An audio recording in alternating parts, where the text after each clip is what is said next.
This is Histories and Mysteries Uncovered. I'm Ashley. And I'm Jessica. And on this week's episode, Ashley, will be talking about a Michigan doctor. Mhm. And I swear it's more interesting than that lame ass title. No, I just picked out a random doctor and I'm just gonna tell you about his life and call it Yeah. a day. And then I am going to be talking about the Queen Mary, I'm so or the RMS Queen Mary, so that you don't get confused with a ship for a queen. excited. So it's also really haunted. So She like I talk, super haunted, right? yeah, she's like one of the most haunted ships. Yeah. So I talk about the history, which I find really interesting. Yeah. And I also talk about the ghosty stuff. Yeah. So I hope you like it all because I wanted to talk about her for a while. And I've also really wanted to go stay there, but it's expensive. Oh, I would And not stay there. I'd visit, but I wouldn't stay. oh, I 100% would stay. I'd get possessed. Oh, really? You think you get I think possessed? I'd get possessed. That's awesome. I really need you to come here so that we can go do that ghost investigation at Black Creek Pioneer Village that I did again this past Um, October. You really need to come with me. It's so much what if I fun. get possessed? You won't because it's safe. I'm always afraid of getting possessed. No. We didn't go into the really negatively energied house Oh, okay. because that house has a really scary ghost. I went when I toured the Charleston jail, we went down into the basement where I guess there's a really angry ghost, but he's just kind of shitty. Like he threw a brick at one of the tour guides and hit her in the head. Ah, Yeah, he's kind of like a shitty ghost. that really sucks. Yeah. Look at your coffee cup. I know. I did it especially for tonight. Oh, For our YouTube people can see this. It's our Histories and Mysteries coffee cup. yeah. We did It's a contest a beautiful. while ago and those that was one of the prizes. I didn't win a contest. Ashley just kindly sent me one. Yeah, I sent her one for her birthday. I And kept the one for one that myself you could too. have doesn't have your name on it. So Yeah. it's just a plain old cup without a name, but I love my mug. I'm so happy. Yeah, I love it so much. Um, Oh, what was I gonna say? I don't know. I don't know. My hair's greasy. I need a shower. Guess what I'm doing on Saturday, Jessica? I know exactly what you're doing on Saturday, Ashley. I'm getting a tattoo, guys. Her first one. My first ever tattoo. I'm so excited. I'm I'm excited for getting you. I told Ashley that her first tattoo should be a ham because of our podcast, because we're the and I smoked said, hams. listen, if I've made it 37 years without a tattoo, my first one is not gonna be a ham. But her second one isn't going to be either, guys. So I think she just doesn't like the idea of a ham tattoo. That's 100% it. I don't We like could make it so I wanted cute. to do a ghosty tattoo with her, but she didn't like that idea because we don't do paranormal a ton. We don't do it a lot. So But if I'm you guys getting have tattoo ideas for us, I swear we will meet up in the middle somewhere and we will get a tattoo together. I don't swear that, but maybe. But give us your ideas because we're Yeah. kind of we're kind of on we don't know what to do together, but Hopefully I like it. We'll see how much I like it when I get it done. you But will. I'm getting the two moons in the phase of when my children were born, and then three or more or fewer, I don't know, not fewer, but maybe more stars in the birthstone colors of my mom, my dad, and my brother. And the reason why I say maybe more, maybe less is I really liked my tattoo artist's art. And so I told her just to like make it Wing pretty. it. Yeah, I was like, I really like really feminine, pretty tattoos. Go. So none of mine. Yours are. I like your little guy. My little ghosty? Well, I love your ghosty, but the little prince, I love that one too. Oh yeah, I forgot. I always forget that he's here. He's beautiful. I love him. I forget about him because I don't see him very often. Well, I was thinking the other one I might get if I don't like super hate this process is I'd love to get one of like an outline of my dog that passed away, her like head, those like just the outlines of the dog heads. Yeah, I that'd be like cute. those. Yeah. I do too. So that's what I'm doing Saturday. So next week when we record, I'll show you guys my tattoo if you watch on YouTube, and I'll tell you about my experience and how much it hurts or does not hurt from a 37-year-old who's getting her first tattoo. I mean, you've gone through childbirth, so That's I what I said. feel I feel like like if I could go through childbirth and I could go through a perforated bowel, which in my opinion was worse than childbirth, uh, I can do a tattoo. yeah, exactly. So suck it up, diva. I asked in one of my Facebook groups if it's rude to listen to like a podcast, like if the pain gets too much, I want to distract myself. Everybody said no. My husband said it was rude. I don't think it's rude. Okay. Just I if think you Cody's have just like crazy. AirPods or like just wireless headphones, Mm-hmm. maybe just keep only one on. Yeah, like the one away from her so I Yeah, can still hear her. exactly. Yeah. Yeah. Yeah. And I'd only like if it starts getting bad, then I'll just be like, hey, do you mind if I put this in? Because I gotta focus on something else. I would just put it in when you start, not halfway through. Yeah. I would just start with them and then go from there. Yeah. But You just have one keep on your one. forearm, right? Yeah, I have a few on my forearm. So I How have bad my is it? lighthouse here. The lighthouse? No, I'm getting mine here on the lower Like forearm. this guy, these Yeah. guys? How bad was that pain? I don't know. I'm like trying to wrap my arm around. So this actually wasn't like terrible, but it is fine line, which some Hmm. people find are worse than if it's like fill-in.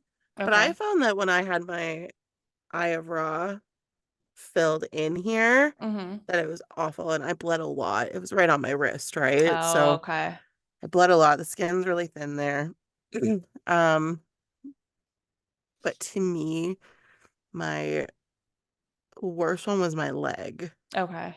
because I had my full like calf, right? Yeah. And shin. The shin was the worst. Cody said the shin was bad. Yeah. Oh, it was awful. Awful. But I also was stupid. Don't dry shave the day of. I Oh don't know what I no. was thinking because I'm like, oh, I'll just get the process started for her so we don't waste time shaving my leg. Yeah. And I decided to do it a couple minutes before I left my house. And I Oh dry shaved. I didn't even no. use water. I used Oh my nothing. God. So it was like the worst pain ever. And thank God nobody else was in the shop that day. So it was literally just me. And she's like, you can swear if you would like. And I was like, motherfucker. I'm so afraid that I'm gonna get there and she's gonna do like half a moon. I'm like, I can't do it anymore. And then I have like half a moon tattooed on me. Well, why don't you get her to just start with the stars and see how it goes? Oh, that's a good idea. Right? Because they're smaller. Yeah, and even if I have like one star tattooed on me, like whatever, Exactly. instead of like half a moon. Yeah. So just start with the stars and go from there. Yeah, that's a good idea. That's a good But idea. honestly, it's not that bad. Okay. I'm Yeah. scared. I'm scared, guys. I'm scared, but we're gonna It's do it. exciting. I'm It's so super excited. exciting. I'm really excited, but I'm also really scared. Yeah, that's fair. All right. So let's scooch on into the stories. Yeah, sorry everybody. It's like we don't talk all week, but we do Yeah. every day. Oh, sorry, I'm yawning. So this story is wild. Um, I got my sources from Medical News Today, the Detroit Press, ABC, NBC, CBS, all the letters. The Um, alphabet. yeah, and I think that's it. Oh, So, okay. March 2011, Christopher Sneary had 3 words said to him that no one ever wants to hear. You have cancer. He was diagnosed with testicular cancer and his life would be forever changed. He was referred to one of the best oncologists in Michigan, Dr. Farid Fata. Dr. Fata received his medical degree in Lebanon, where he was from, and then he did his residence in Brooklyn and finally had a fellowship in hematology/oncology at Memorial Sloan Kettering Cancer Center, which is apparently like super prestigious. For a second, I forgot you were American. Why? No. And it's literally called a Michigan doctor, but I don't know why. I was expecting you to say that this was in Canada. I don't know. Nope. Okay. This is in America. I Good don't old know how America. I forgot. So he opened the Michigan Hematology Oncology Center, and it was one of the biggest cancer centers in Michigan. He was the cancer doctor to see. He had his own lab, he had his own pharmacy, his own radiation treatment facility. And at the height of its popularity, the practice was seeing about 17,000 patients. So, like, this was the place to go. And he opened it. He did, yes. Oh, okay. So he did some good.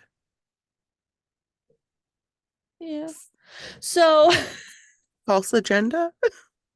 Dr. Fata, I think it's Fata. I think that's what I remember hearing. Fata. Fata? No, it's Fata.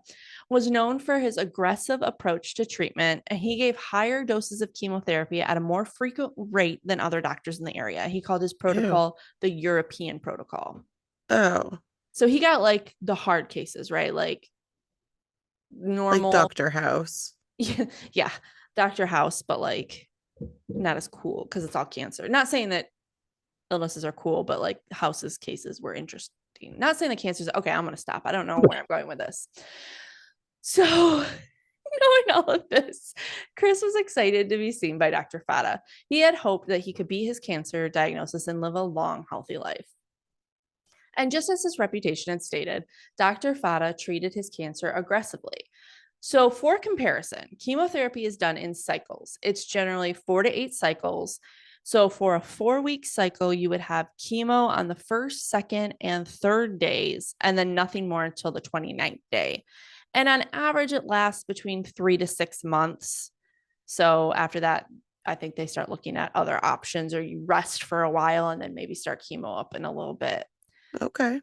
For an average testicular cancer treatment plan, they recommend, depending on the medicine that they use, and obviously various other factors, but this is just like average, drug administration for the first 5 days for only an hour a day, and then repeat this cycle for 3 to 4, or sorry, repeat the cycle for 3 weeks for 4 cycles.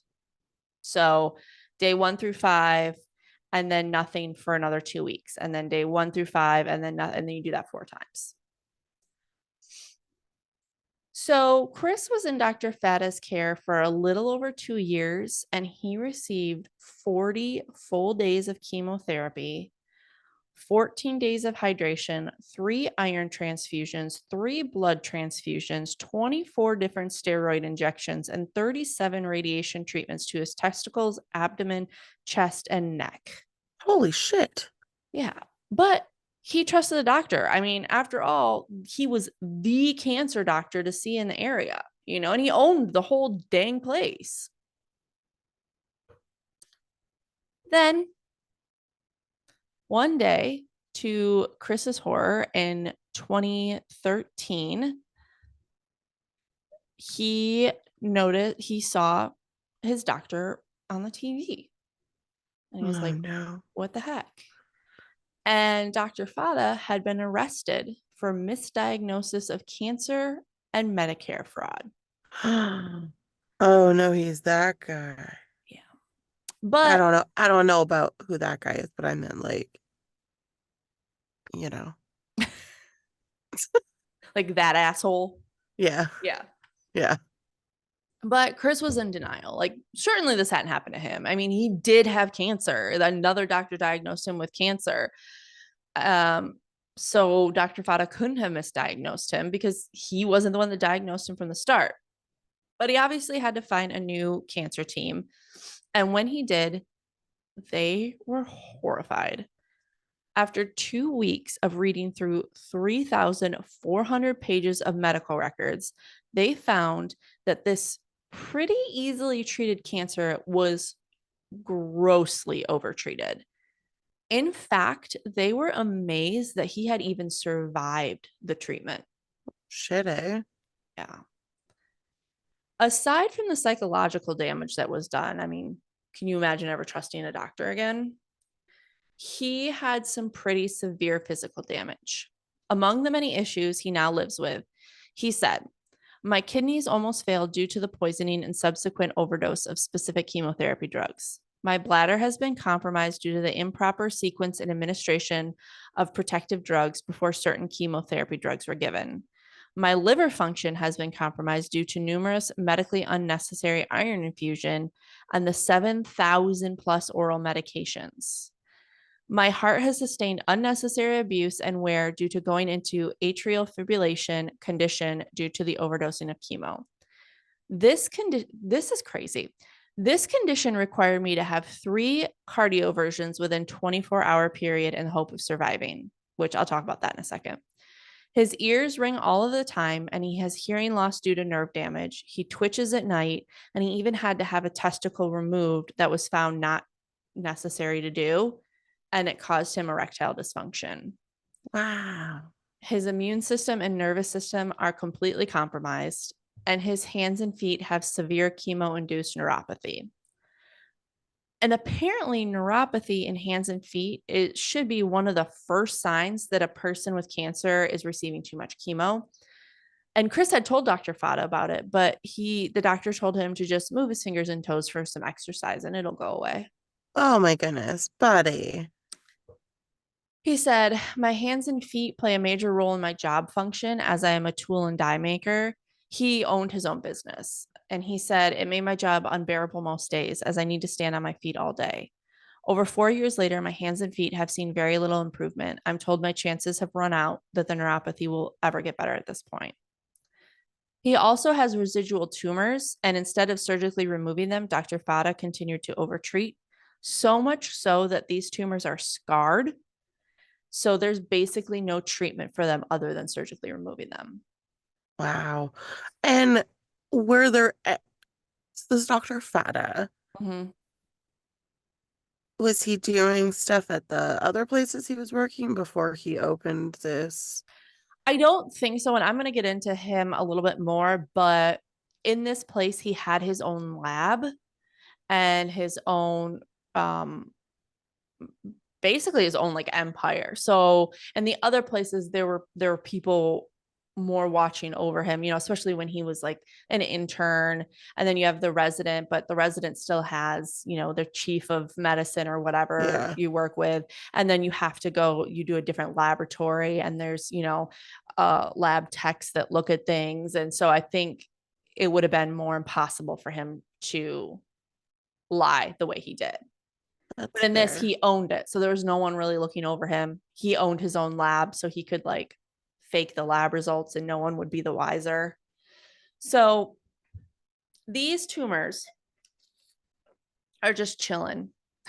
But at any point, they could start to grow. And then the only option would be to surgically remove them. And there wouldn't be an option for like chemo or radiation of the site afterwards. So you just kind of have to hope and pray they get all of the tumor. And Chris described them as ticking time bombs. Can you imagine just living with that? Like knowing at any moment these could just poof? Absolutely not. That would be terrifying to live that way. Yeah. He said, I'm now required to get CT scans and blood work for the rest of my life to monitor the movement and growth of them and hope to catch them if they do. Everything I do or want to do or used to do will never be as it is. I will never be the same. So, Chris was hospitalized many times during his treatment. One time in particular, his heart was beating at 225 beats per minute. Holy shit. Yeah. And he was slipping in and out of consciousness. No kidding. Your heart is literally about to explode. This is insane. So the doctors had to perform what is called a cardioversion on him. And that's where they shock your heart to stop it. And then they shock it again, hopefully getting it back into rhythm. Holy crap. Yeah. And it's obviously really risky because they're stopping your heart. So you have to sign a waiver and they put you under and then they do it.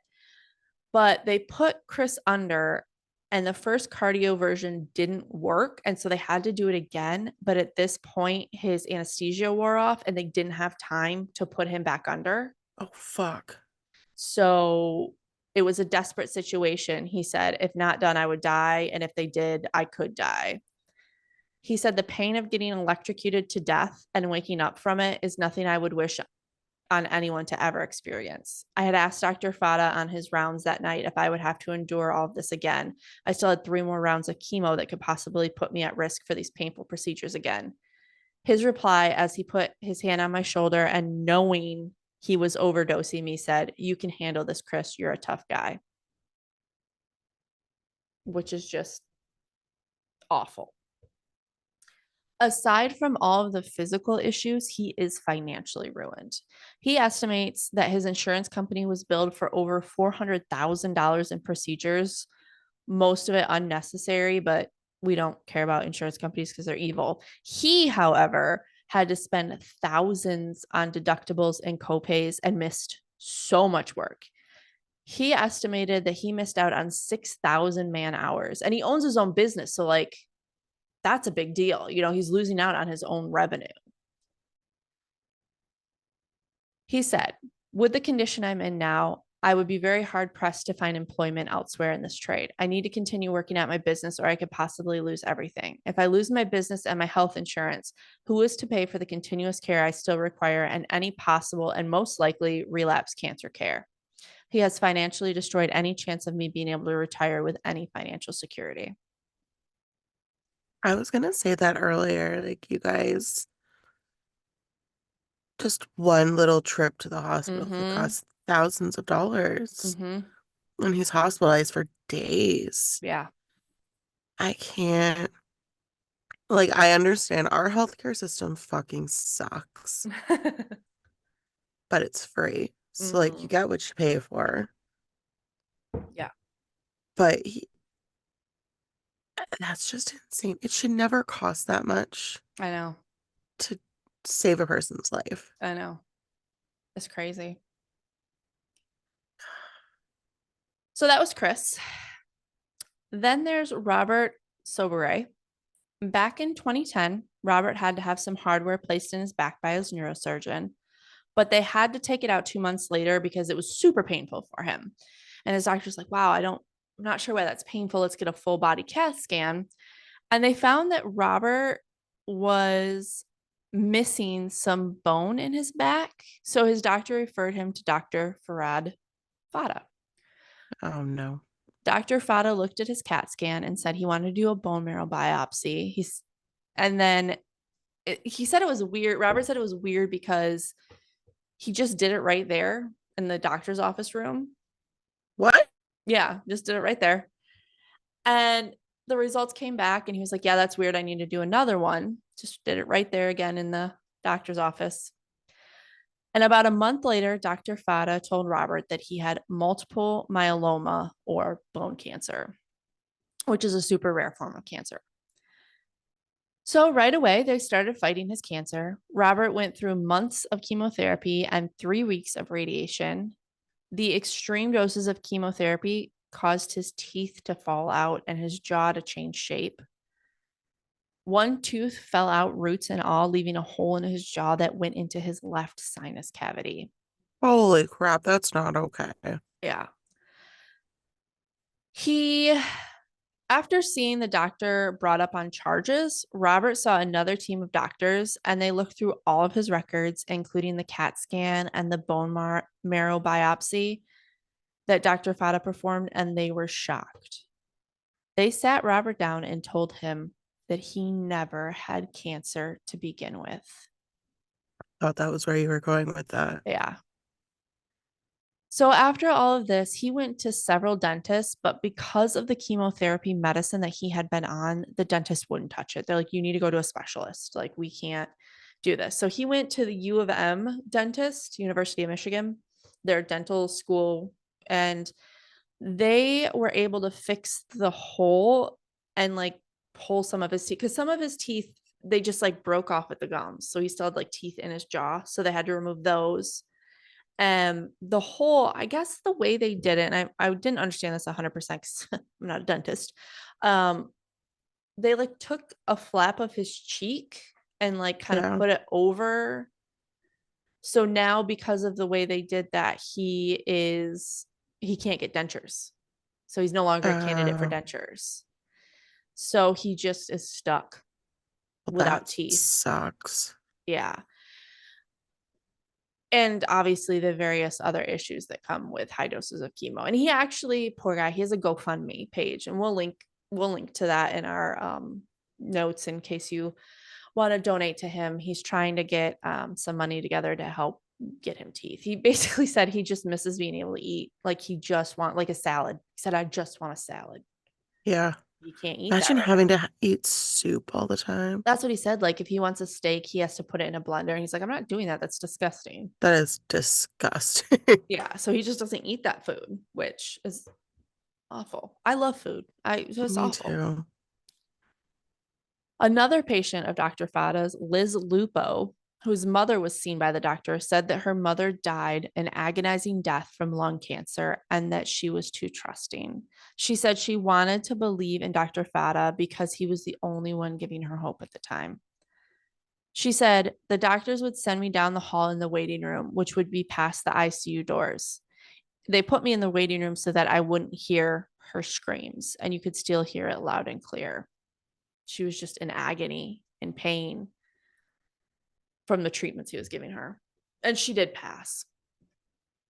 Another victim, Patty Hester, was diagnosed with, I'm going to butcher this, but myelodysplastic syndrome, which is a cancer like syndrome in 2010. Dr. Fata told her it was terminal, but he wouldn't put her on the bone marrow transplant list. Instead, he gave her iron infusions and drugs for immunodeficiency disease. He told her that So, she would die from cancer or a secondary infection.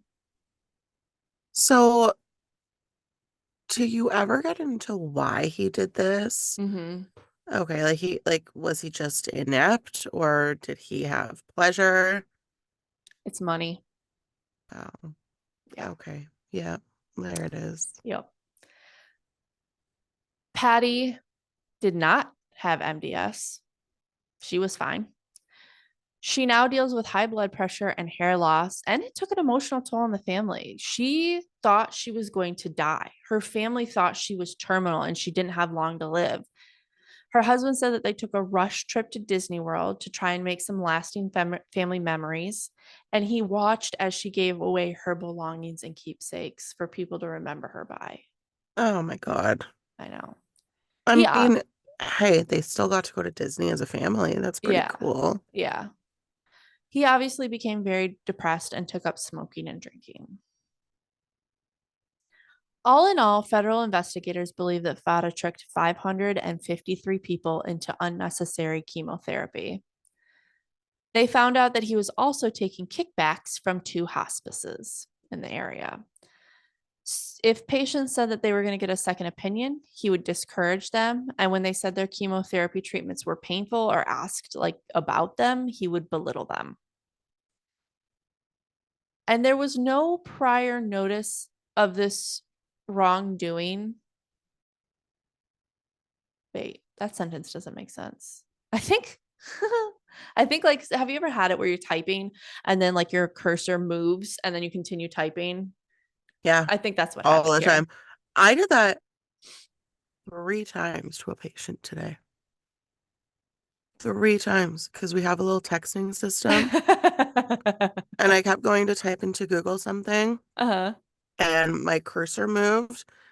And I have like a little, like if you move the cursor to the right of the screen, our chat pops up. Like it's just kind of under the surface. But if Uh-huh. you like move over it, it opens it up. Yeah. And I was in a text, but because I was going to send a message to a patient.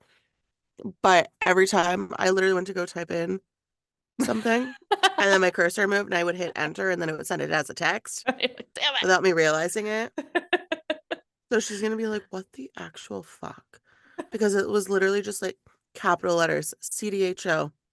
And then I sent her an actual text. So it's like, shit, I guess I gotta like make Yeah. something up here. And I'm like, oh, sorry, blah, blah, blah. Like, I need to book a next appointment.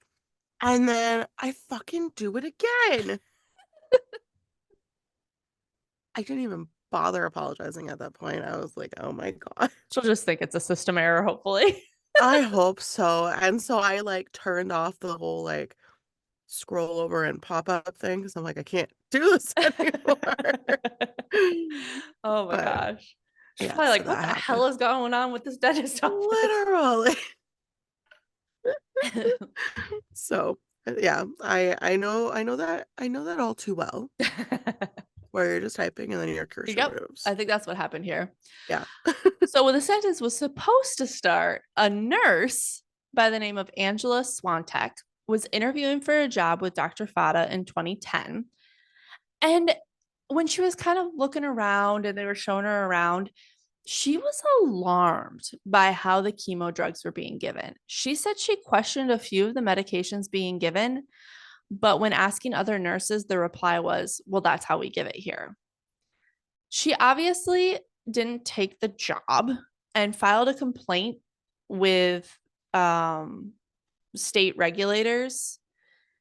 And they said that Fata was investigated and cleared, but I'm wondering what kind of investigation was done if they hadn't caught any of this that was going on. Like they couldn't have really done that good of an investigation. Yeah, I don't know. And first of all, good on her Yeah. for saying something. And that was the other thing that I was wondering is how were these other nurses totally okay with what was going on?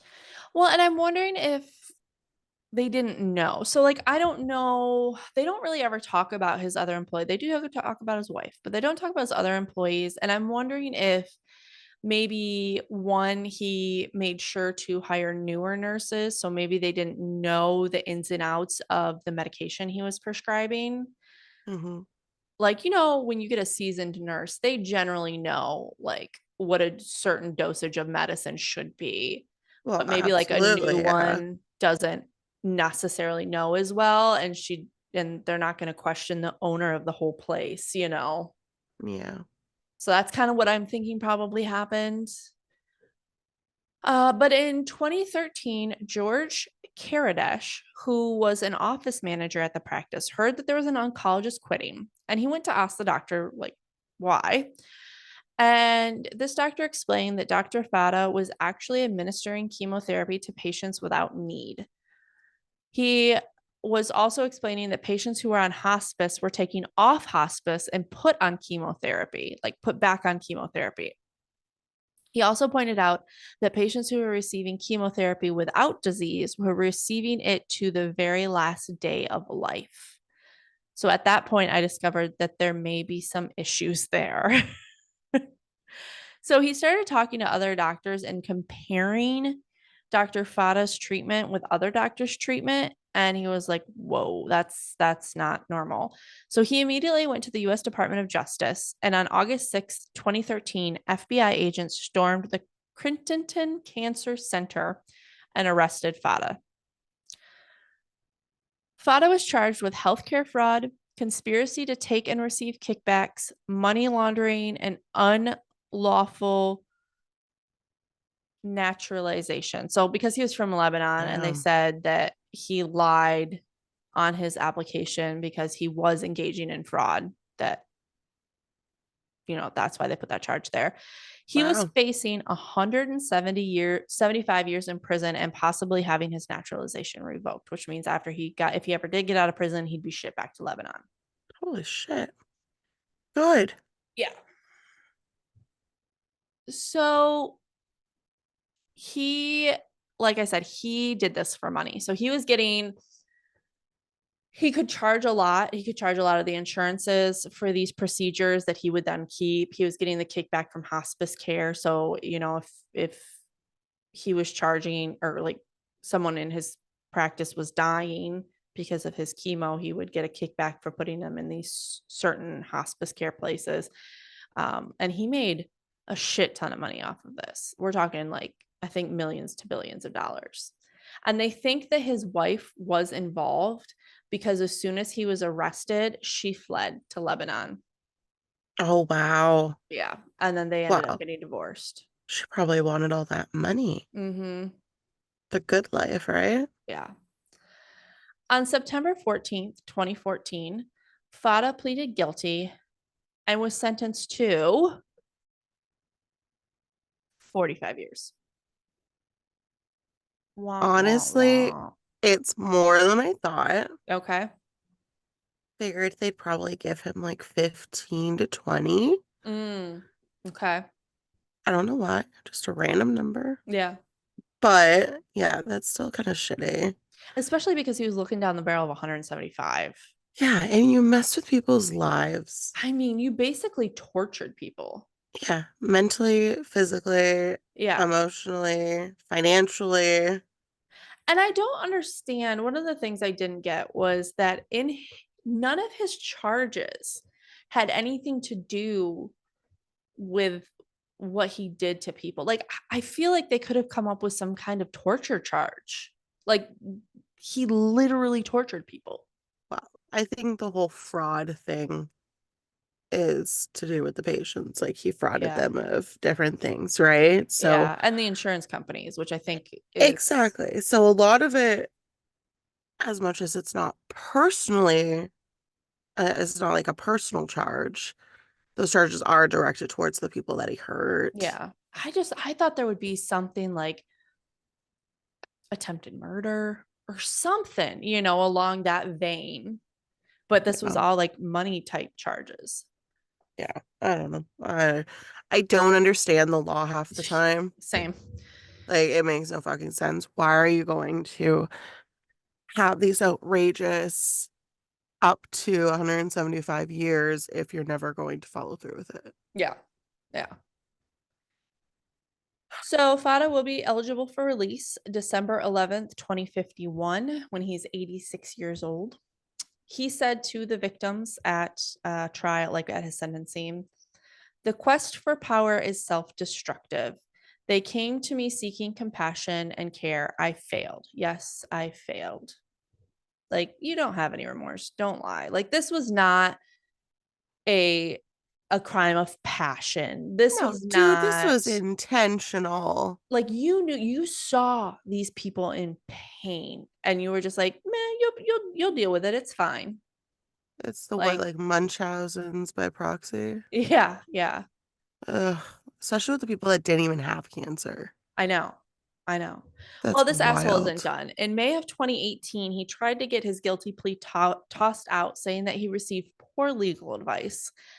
That quote, my guilty pleas were not the result of my actually being guilty.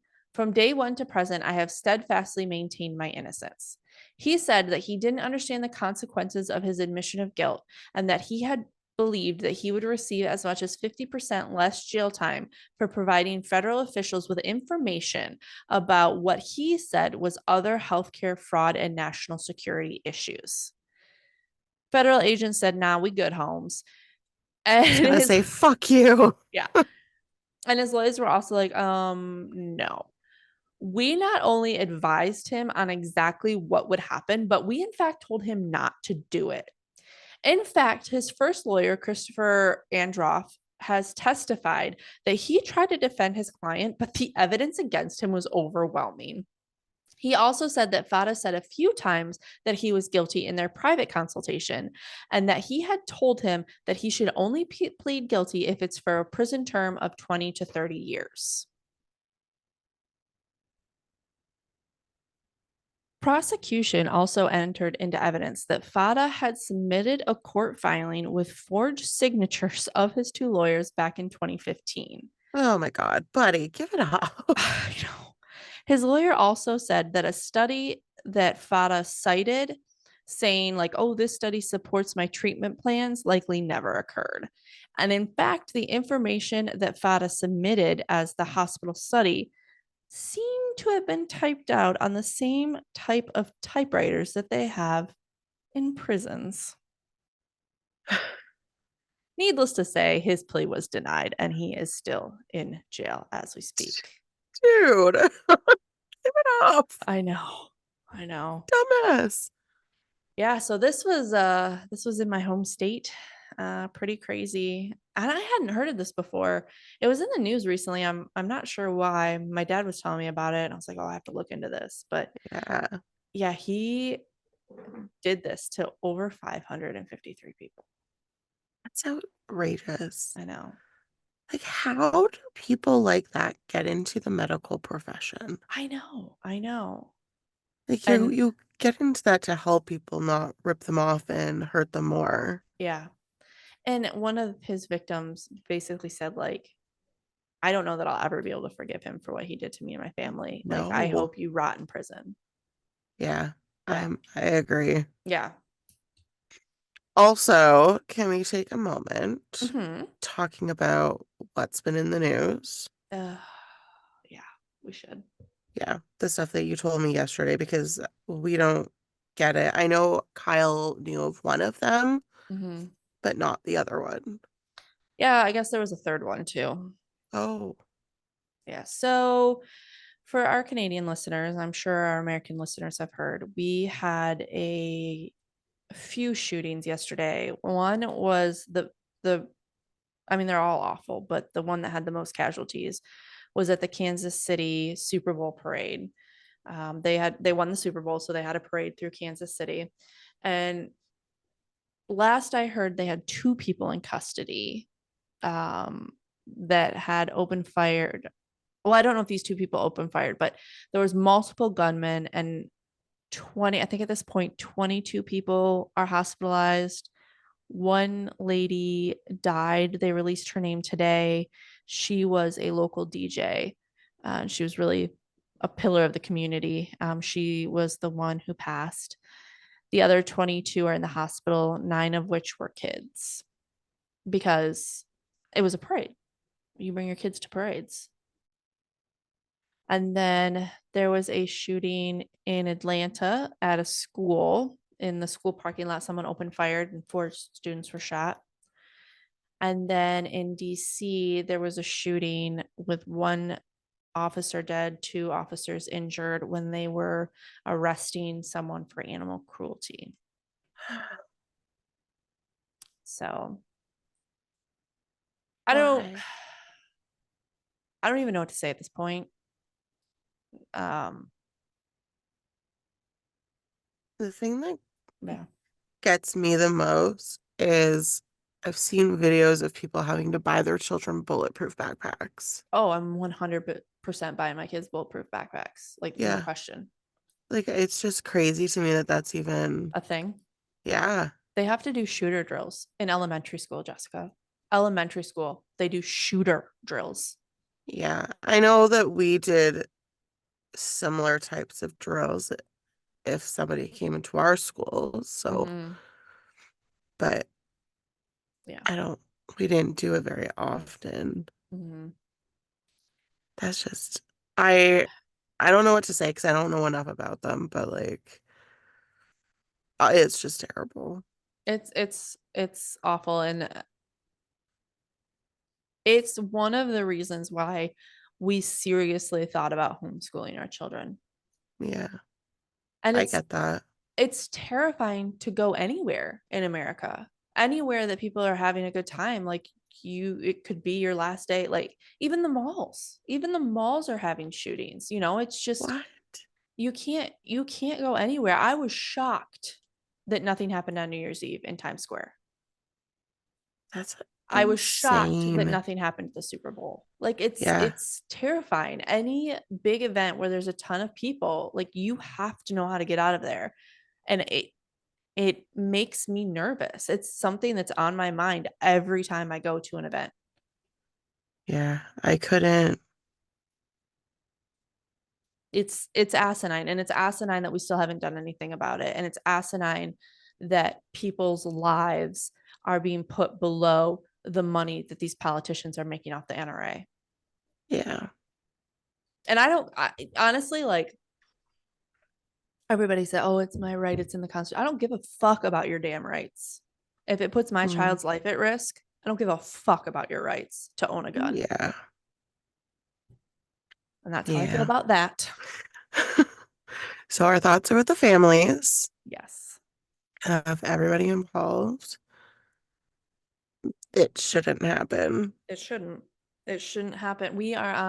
I saw a thing on TikTok today, so take it with a grain of salt because I haven't like verified the facts, but it sounds right.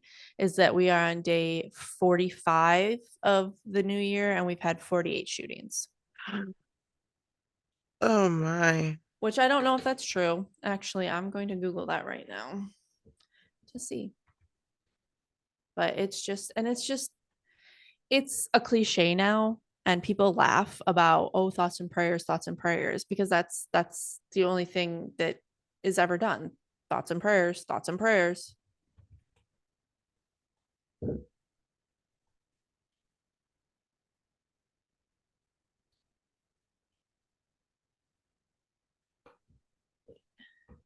I am Googling it right now to see if that was true. Uh, let's see. CNN said this was April of 2021. So I don't know. I'm not finding anything on Google for that. So maybe that wasn't true. But there is an article that says Kansas City shooting may have stemmed from personal dispute. Two juveniles are detained. That's the other problem is A, you're targeting, but you're also randomly shooting into a crowd. Yeah.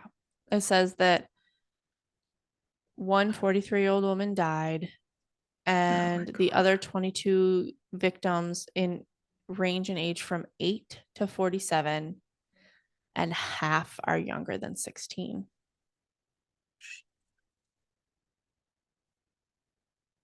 It's terrifying. I mean, Well, I don't want to live here anymore. I don't blame you, especially with your crazy doctors. Can't get nothing done right here. All right, well, this story might change your mind. All right, let's talk about some ghosties and Yeah, make me feel better. because the Queen Mary is in California, so Okay. whoop whoop. Is that a Whoop, good whoop. thing to be like California? Yeah, I like it. California is super liberal, like to a fault almost, but I'm liberal, so Okay. I don't know what that means, but let's get into let's it. get into it. The Queen Mary's history is filled with grandeur, elegance, and history, and her creation and debut were nothing short of amazing. And that made me think that I didn't give my sources. So I used thequeenmary.com, Britannica, Marine Site, and usghostadventures.com, but I don't think it's the like Ghost Adventures people because it didn't talk about Zach at all. So It's probably US Ghost Adventures, is what I would think.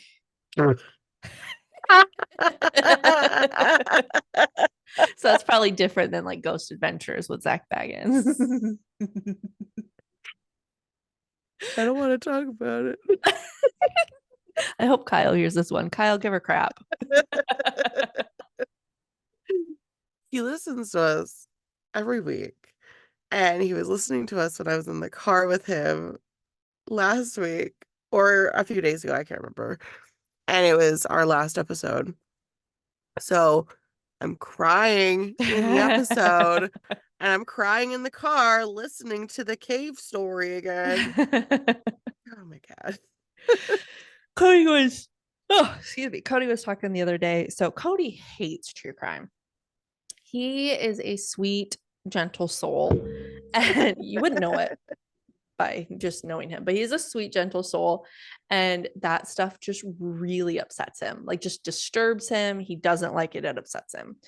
So he doesn't listen to our podcast. The other day he was talking about like, he's like, yeah, I've never been invited on to talk. Cause I was talking about how Kyle had, I think I was talking about how Kyle had done a couple episodes or whatever. And he's Yeah. like, I've never been invited on to talk. And, I could talk about things. And I was like, you don't even listen to us. Kyle listens to us every week almost. That's so funny. Like, dude, come on. You don't even listen to us. But he could come on here and talk about, he was a Navy submariner. If anybody wants to hear about that, let me I know. do. You I want to hear about it. want to hear all about Navy submariner? He's got some funny stories. I want to share this one story, but I don't know if I can. So let me ask him and I'll share it next week if I can. But Okay. Okay. Sweet. Okay, anyways, let's talk about this boat. Yeah. Okay. So now that I gave you my sources, ever since her building in Clydebank, Scotland started in 1930, the Queen Mary was always going to be unique.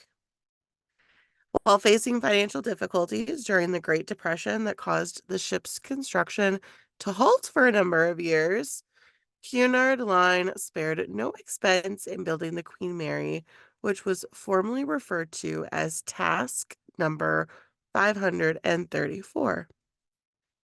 The story goes that the Queen Victoria was the name chosen by the Cunard Board of Directors, following the Cunard practice of naming ships with the suffix IA. So they had the Mauretania, the Aquitania, and Berengaria. So they all ended in IA. But this one doesn't, and there's a funny story to go with it. They could have named it Maryia. Maryia?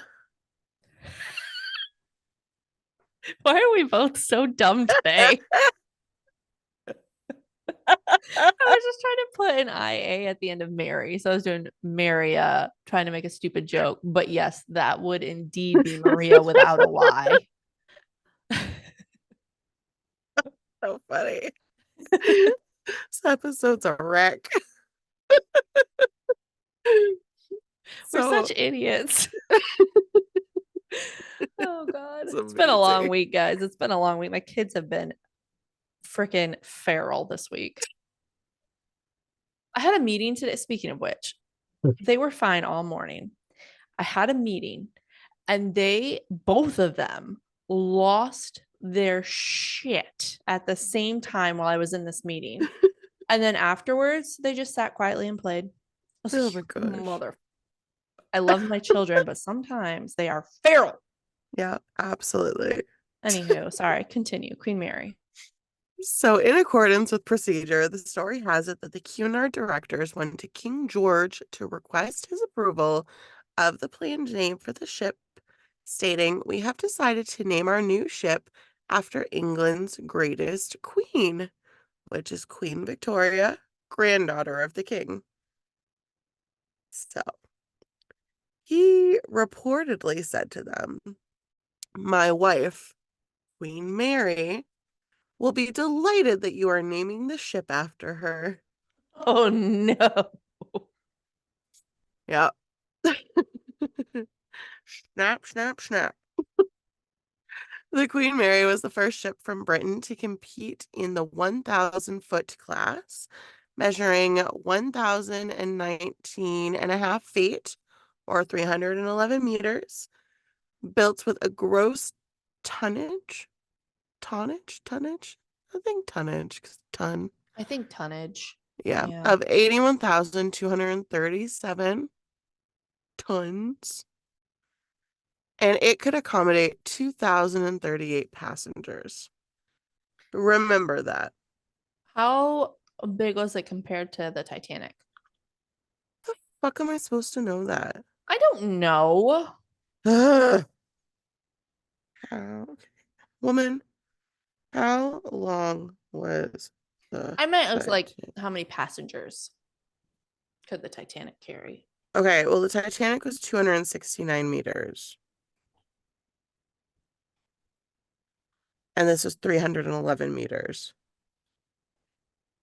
Okay. Okay. The Queen Mary set sail on her first trip on May 27th, 1936, leaving Southampton, England. Wait, how many She people could it carry? 2,038. Oh, the Titanic could carry 2,453. Wow. What a loser Queen Mary is. It's actually The pretty good ship. because it didn't sink. You got me there. She had a big ballroom, a squash court, two cocktail bars, five eating spaces and lounges, a modest hospital, and some swimming pools. When it came to transatlantic travel, which the wealthy and well known saw as the only acceptable kind of transportation, The Queen Mary had set a new standard. She immediately captured the hearts and minds of people across the Atlantic by encapsulating the essence of a time period renowned for its grace, sophistication, and flair.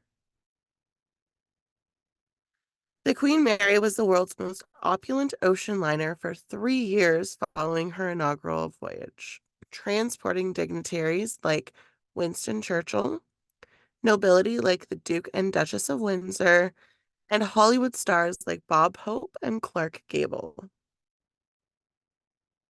Ooh, fancy. Clark Gable.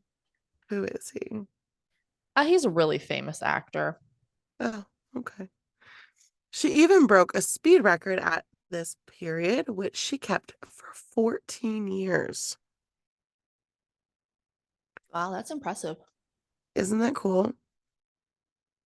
However, the Queen Mary's arrival in New York in September 1939 marked the final occasion she would transport non-military passengers for an extended period. With the outbreak of World War II, the Queen Mary was being converted into a troop ship. She lost her opulent facilities and was painted a disguised drab color. The Queen, That's sad. right? Like known for just being beautiful, and then you're just squashed. The Queen Mary, which could carry up to 16,000 soldiers at 30 knots, was the biggest and fastest troop ship ever built. That's crazy that it was built for one purpose, but then it was transformed into another purpose and was like kick ass at it. Yeah. Yeah, the Also, ship I just, Googled it just for the hell of it. The biggest cruise ship nowadays can hold 7,600 guests. Just FYI. cool. That's cool. She was also nicknamed the Gray Ghost due to her ethereal appearance and striking color, which I absolutely love.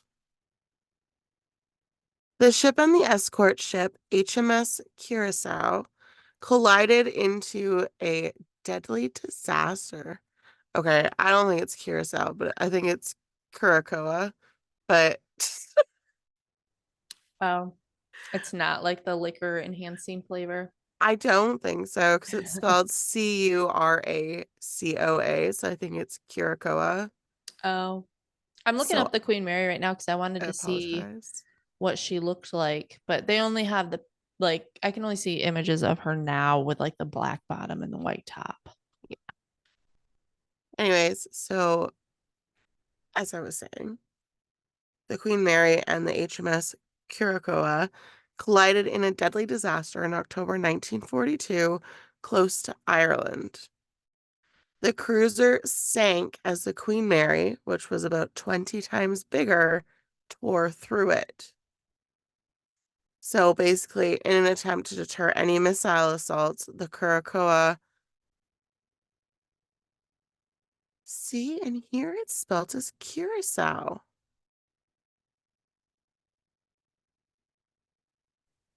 I don't. I don't know.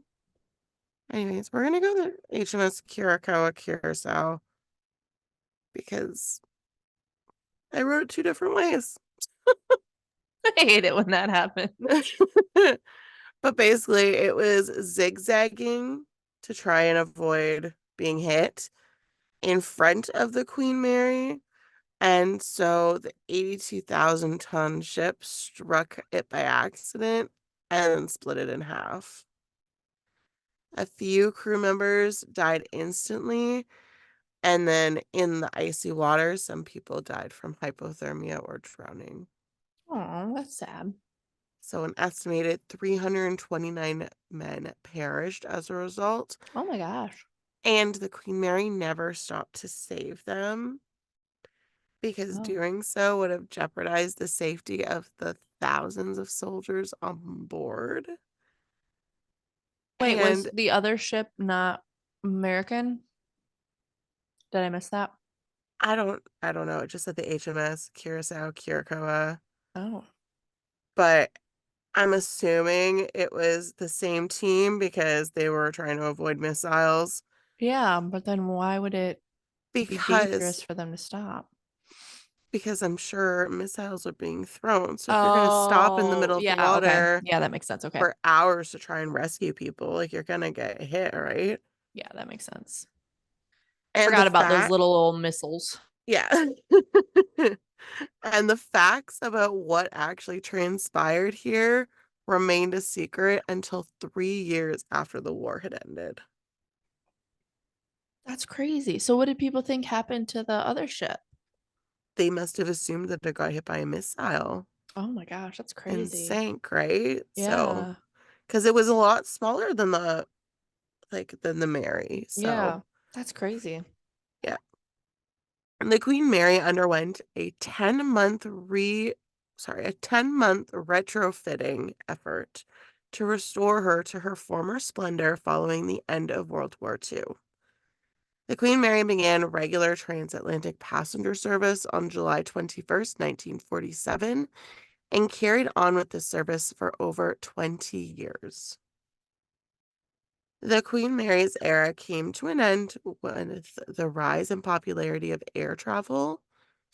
Cunard opted to sell the fabled Queen Mary and retire in 1965 after realizing that the entire fleet was losing money. The Queen Mary set out on her last journey on October 31st, 1967, and, a- Ooh, spooky. and arrived in Long Beach, California on December 9th, 1967. So it was a month and a half, which is kind of cool. And it's kind of cool that they left for their last trip on October 31st because it just kind of ties into the whole super haunted ship thing. Yeah, it's super fun. Not the haunted ship, but they left on October 31st. No, the haunted shit's pretty cool, so. Yeah, yeah, yeah, for sure. The Queen Mary was lying in Southampton's western docks. Captain John Treasure Jones. I imagine your middle name is fucking Treasure, and then you become a captain of a ship.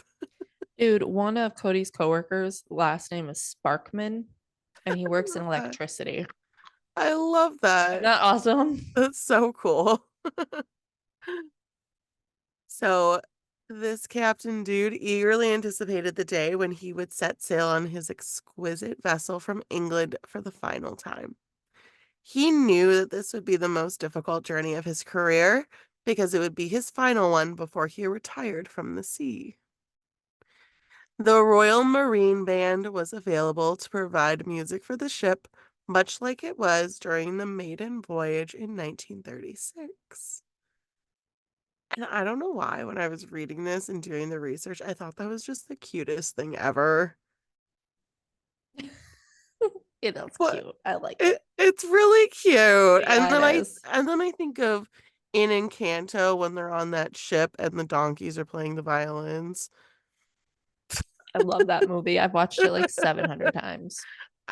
Same in our house. Yeah, yeah, yeah. Not my children. My children haven't watched it. I've Oh, watched it. oh, And for my kids, for Oliver anyway, Mickey Mouse or bust, man. oh, yeah. No, Evie's like obsessed with Encanto. It's so funny.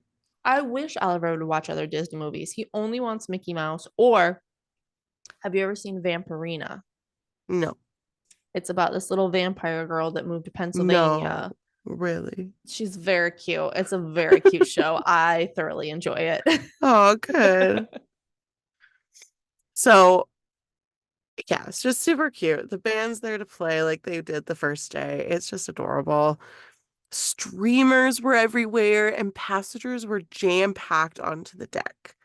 The ship's port propeller began to rotate at 9:42 a.m., and the ropes connecting it to Great Britain were swiftly hauled in. Ships of all sizes and kinds saluted the departing king with whistles. And I don't know if that means the captain is the king because he's the captain of the queen, but because I didn't see anywhere where the king was on the ship. So I like your thought. He was yeah, the captain of the Queen. yeah, he was the king of the queen, king of queens. I enjoyed that show back in the day. It was so It cute. was. I'm a big what's his face fan. Kevin. Oh Yeah. no. Kevin Yeah. what?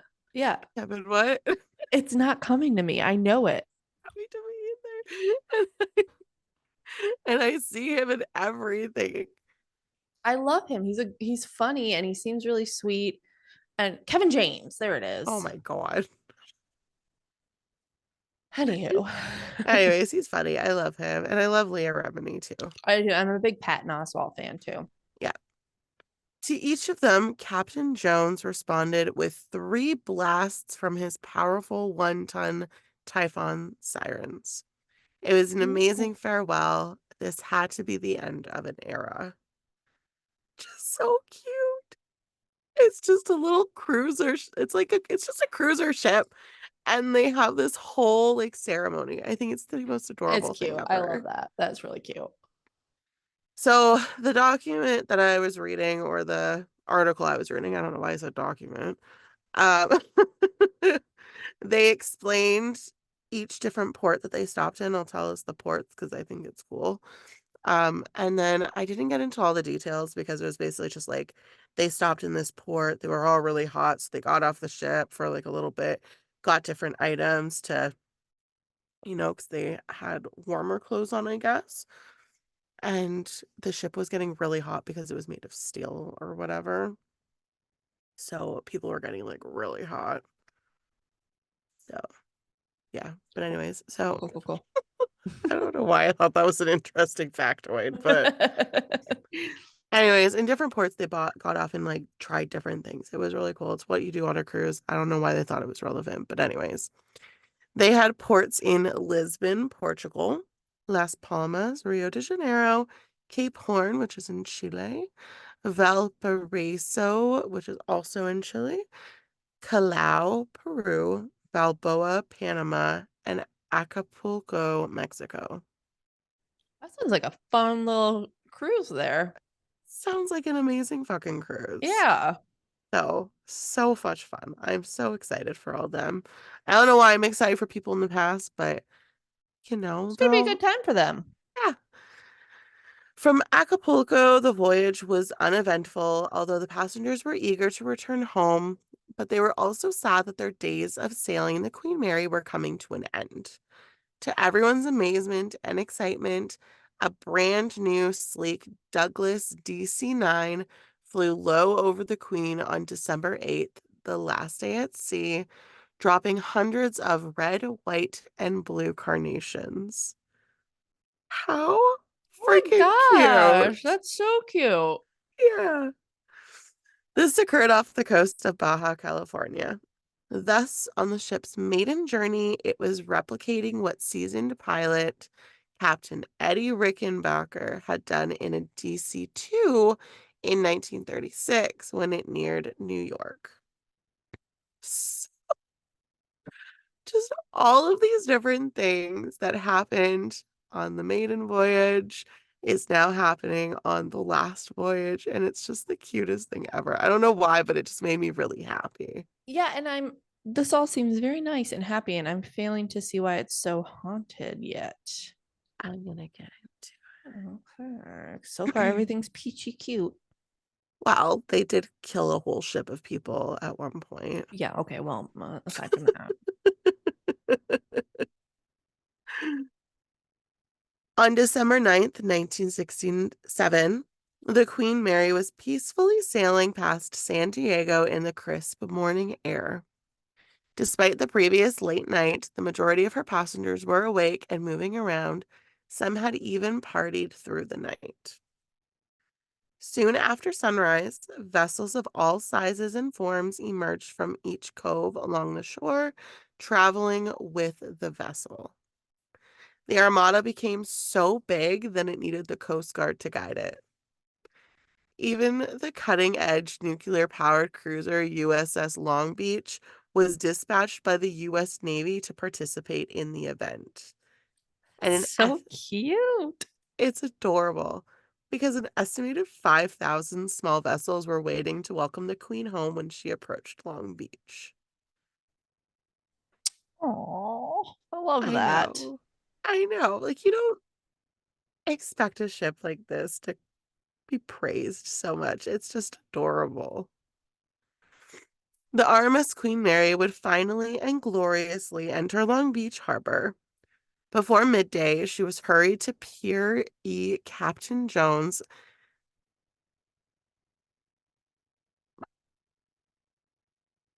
Oh, I get it. Before midday, she was hurried to Pier E. Captain Jones sounded the final finish with engines siren at 12:16 p.m. After then, the ship underwent roughly $31 million worth of modifications. Oh my gosh, for a ship that wasn't going to sail again? Yeah. The liner started offering tours in 1971, and by the end of the year, a part of its Museum of the Sea was accessible to the public. The following year, Queen Mary's Hotel opened for business and added a few eateries. It has now been longer in Southern California than this beautiful steamship was at sea. Over 12,000 marriages have been held on board, and she has entertained about 50 million people. She has come to represent Southern Californians in the same way as the Statue of Liberty represents New Yorkers, the Eiffel Tower represents Parisians, and Big Ben represents Londoners. The Queen Mary, now a famous Southern California landmark, hotel, and event space, has never enjoyed greater popularity since she left the ocean as a working ship in 1967. The ship transported 810,000 military men during World War II and an estimated 2.2 million passengers during peacetime. That's crazy. 810,000 military soldiers. That's insane. Yeah. Famous English psychic Lady Mabel Fortescue Harrison prophesied on the day the ship was launched in 1934 that the Queen Mary will know her greatest fame and popularity when she never sails another mile or carries another fare-paying passenger.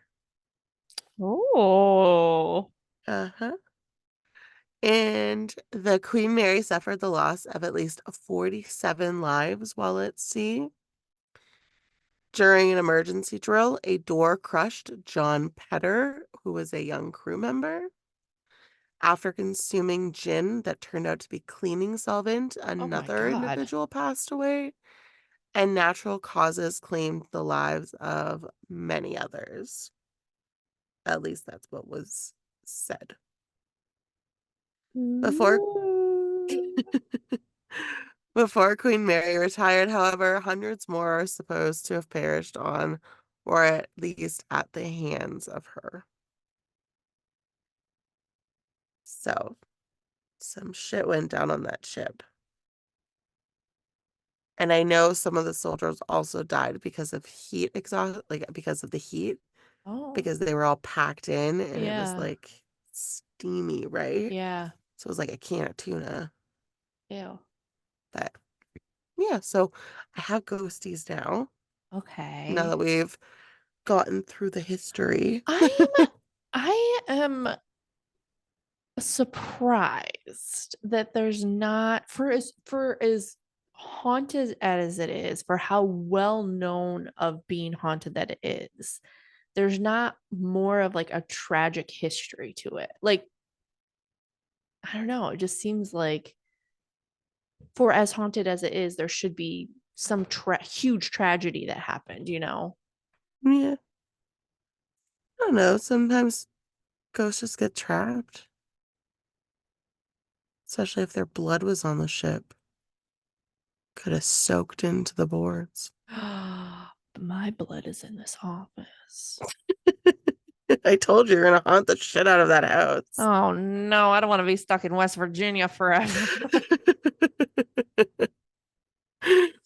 So many travelers have reported seeing a variety of apparitions and happenings that in most cases could not have happened on a ship that has been out of service for more than 40 years. Apparently, there are over 100 spirits on the ship, the most notorious being in stateroom B340, where paranormal activity is so severe and frequent that some crew members won't even go inside, and everybody has their own theory about what's in that room. Let me guess, that's the room you'd want to stay in. No, I don't. Interesting. I don't think I would want to, but I don't think I could. I love spooky shit, but I'm also the biggest scaredy cat. Like this shit freaks me out so More of much. a scaredy cat than me. No, but I I want to experience something, but I'm also scared that if something happened, that I would just like lose touch of reality for a long time. You just go insane. Yeah, literally. You see one ghost, you're out of it. So one of these theories was from Walter J. Adamson. Oh, just kidding. It wasn't from him. It is him. So Walter J. Adamson was a third class passenger. He unexpectedly passed away in the room in 1948. So is the place haunted by him? Or did the ghost kill him? Who fucking knows? Another theory was after a man had killed two women in the 1960s, staff members confined him in his third class room. He started banging on the door in the middle of the night, telling the guard outside that something was in the room with him. His twisted, bloody body was there when they opened the door in the morning, and he had been torn to pieces. That one's gonna give me a nightmare tonight. Just don't be locked in your room by yourself. He's playing poker. I have to go to bed alone. Oh. Because I'm gonna go to bed as soon as we're done with this, and he'll probably be up for a couple hours. But I am an old lady and I need to go to bed. One woman claimed that in the middle of the night, someone tore off all of her bedding, waking her up. And if that wasn't bad enough, she also saw a man leaning over the bed. Oh, No thanks. that just gave me chills and made me gag at the same time. Some reported hearing voices in the night and the faucets turning on by themselves. And Excuse me, ghost. Who the hell is paying for that water? literally, well, you're not. You're a passenger on Truth. in the 1970s, Suite B340 was the subject of so many unfavorable reports that it was kept off of the public's radar for more than 30 years. Oh, wow. Yeah. In 2018, it reopened as a haunted attraction. However, a strong warning is included with the key. Certain areas of the ship, such as the second class pool, the haunted bedroom, shaft alley, and the adjoining restroom, appear to have had abrupt temperature swings when people have visited. It's rumored that occasionally the stateroom smells like perfume and cigars. The sounds of doors creaking, knocks, abrupt squeals, laughter, people chatting, whistling in an empty room, and many other things are some of the strange phenomena. It's the It is, whispering that gets me. it's the children giggling that fucking gets me. No thanks. Yeah. But I think I could explain that away. I could be like, oh, there's some kids laughing somewhere. But like the whispering, like to hear that, I'd be like, oh God. People can be whispering nearby too, you donkey. Yeah, but like you wouldn't hear it as well. You know what I mean? I guess. It is common to see the bearded man of a crewman wearing blue overalls. The apparition of this ghost alludes to a well known incident, as I discussed, during a routine fire drill in which a fireman was killed by being crushed behind a watertight door. And the ghostly figure is that of the same crew member that was killed and is now haunting the entryway that caused his death. Another eerie occurrence that visitors have reported frequently is the emergence of wet footprints Oh, on the floor next to the first class swimming pool when swimming is not possible. I hate everything about that, but at least that ghost is still having fun. Yes. Or they drowned, Oh, yeah, that's probably not good. right? Yeah. There have also been sightings of a little girl, here we go, who had drowned in one of the pools. Oh, There have also been the sounds of children laughing and or crying from the playroom nursery. that's fucking creepy. Yep. And visitors claim to have seen the ghost of an engineer who died in the engine room, as well as a woman dressed in white. There's always a woman dressed in white. Have you ever noticed that? Always. Always. Always. So it was sweet, but it was beautiful. And that's my story. I loved that. That was really good. Thanks. Yeah. Um, I have a dirty joke for you. Oh, okay. Okay. Say addicted to everything I say, okay? Okay. If somebody does a lot of drugs, they're. Addicted. If somebody drinks a lot of water or drinks a lot, they are. Addicted. What hit you in the face last night?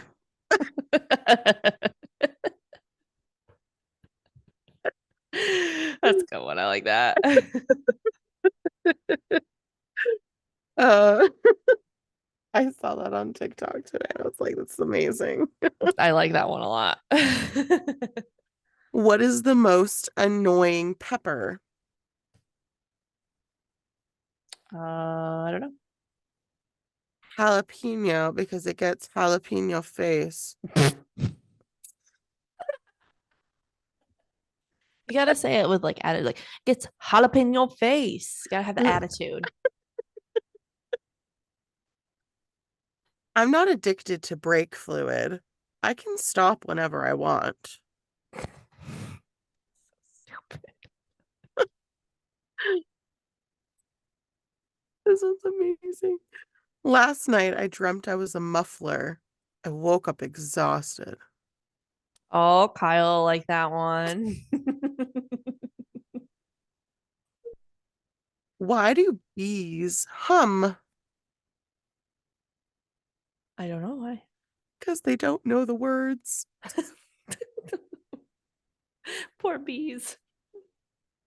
Oh my God. I'm done. I love that. Those are good.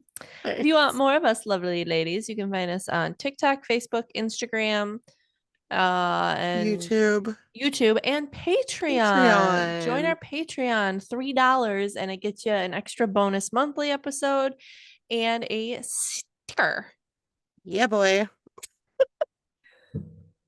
Oh, and if you can want it, if you want to, If you can wanna. if you can, please do. If you wanna, please do.